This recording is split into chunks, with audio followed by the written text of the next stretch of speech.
प्रिय विद्यार्थियों, शनै बरा नमस्कार। वर्षा से आज का मौसम सुहावना हो गया है। वर्षा से ही शुरू करता हूं मैं आज के टॉपिक को। हमारा जो आज का प्रकरण है, विषय है वह शब्द शक्ति। आप सभी ने इंसान की शक्ति सुनी है, पशुओं की शक्ति सुनी है, देवताओं की शक्ति सुनी है, राक्षसों की शक्ति सुनी है, और प्राकृतिक रूप से जो विपदाएं आती हैं वो भी शक्ति का एक स्वरूप होती है। हमारा आज का विषय है शब्द शक्ति। जैसा कि नाम है वो ही बताता है कि शब्द में भी शक्ति होती है। अब उस शब्द शक्ति का क्या अर्थ है, क्या अभिप्राय है, हमें इसके बारे में क्या जानकारी प्राप्त करनी है, आज हम इसी पर विस्तृत चर्चा करेंगे। शब्द शक्तियां।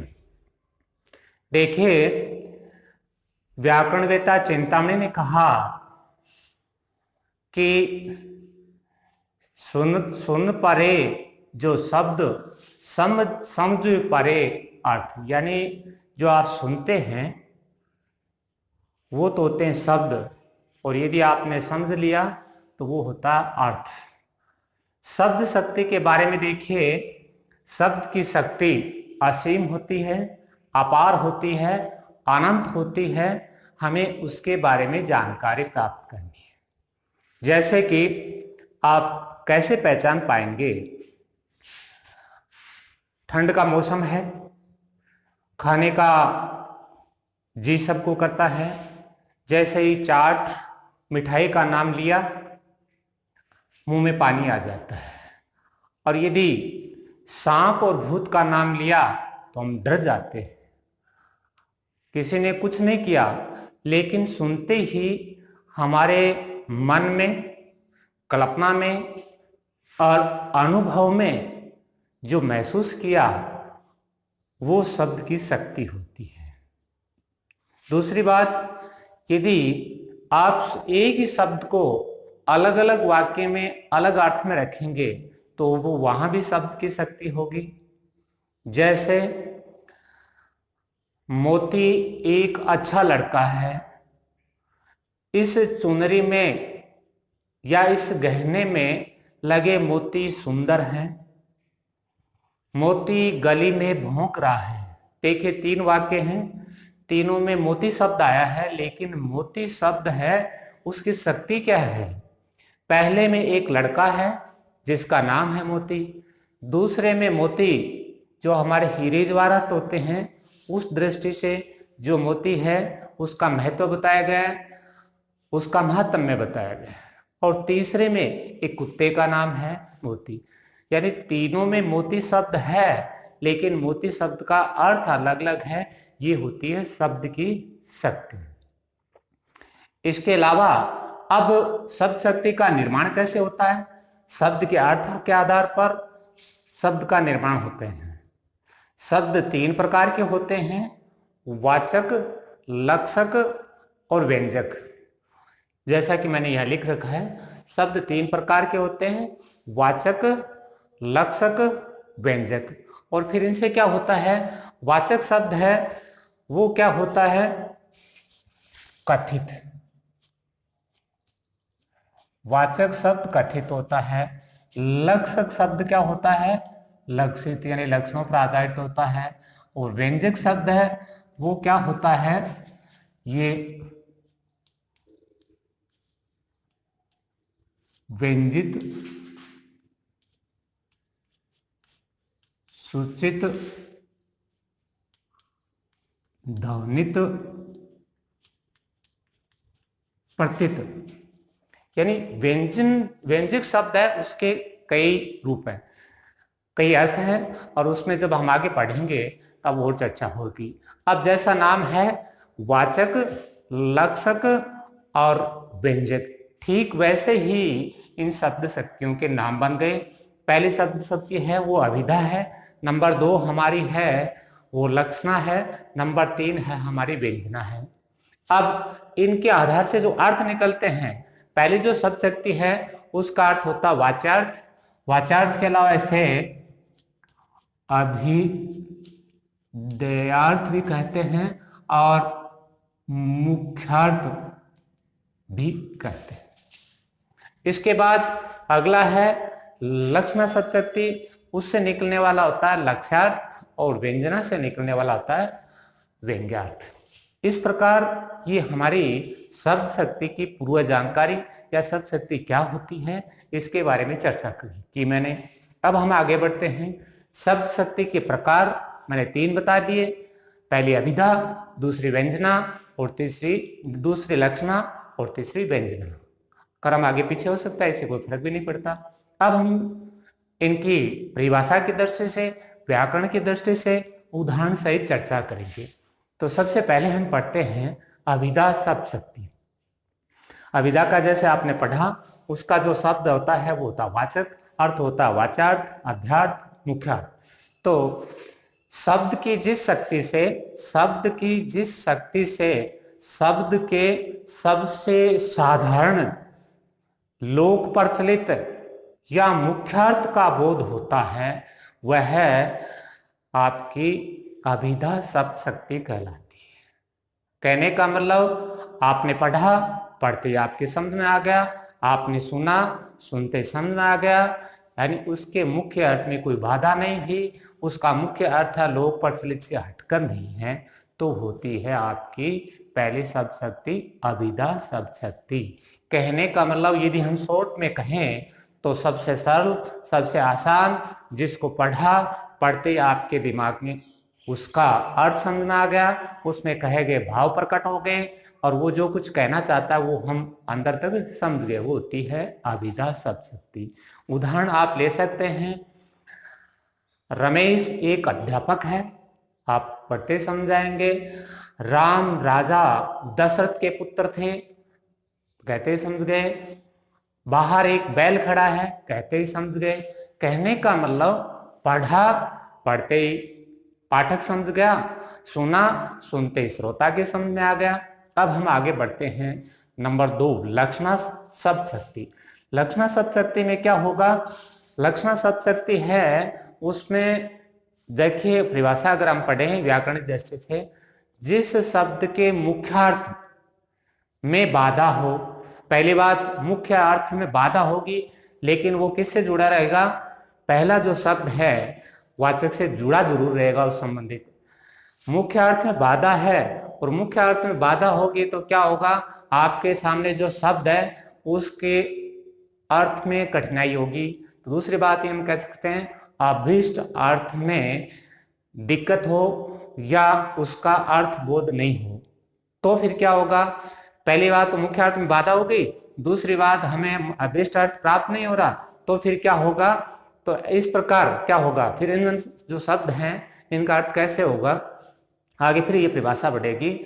तो शब्द के अन्य अर्थ किस पर निकलेंगे?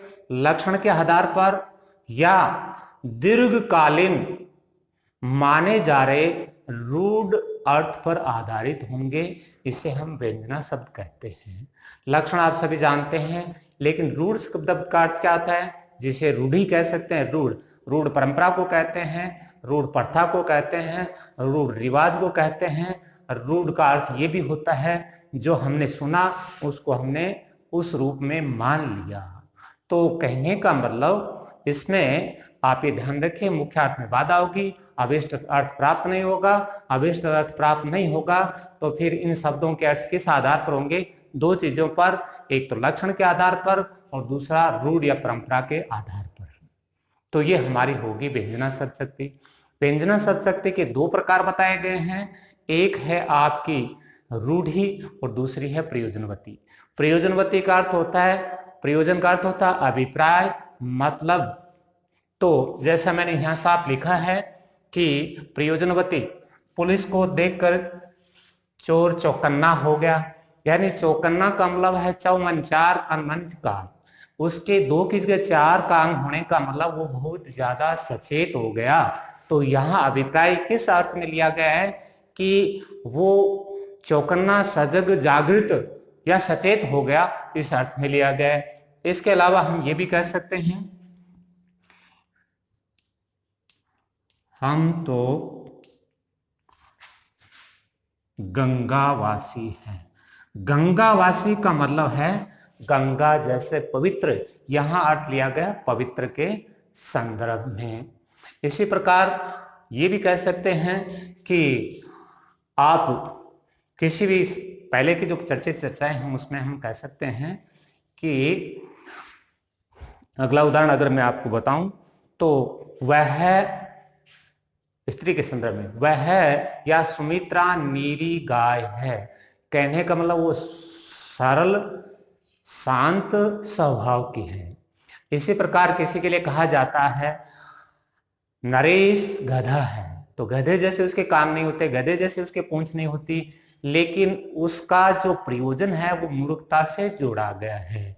तो इस प्रकार ये होगी आपकी प्रयोजनवती। अब हम अगली है रूढ़ा, जो हमने परंपरा में सुना, जो हमने प्रथा से देखा, जो पीछे से चले वाली प्रथा थी उसके अनुसार हम अनुसरण कर रहे हैं। तो जैसा आप बड़े हरिश्चंद्र बनते हो, अब हरिश्चंद्र का जहां नाम आता है इसका मतलब ये क्या कहना का अर्थ है कि हरिश्चंद्र किसका प्रतीक है?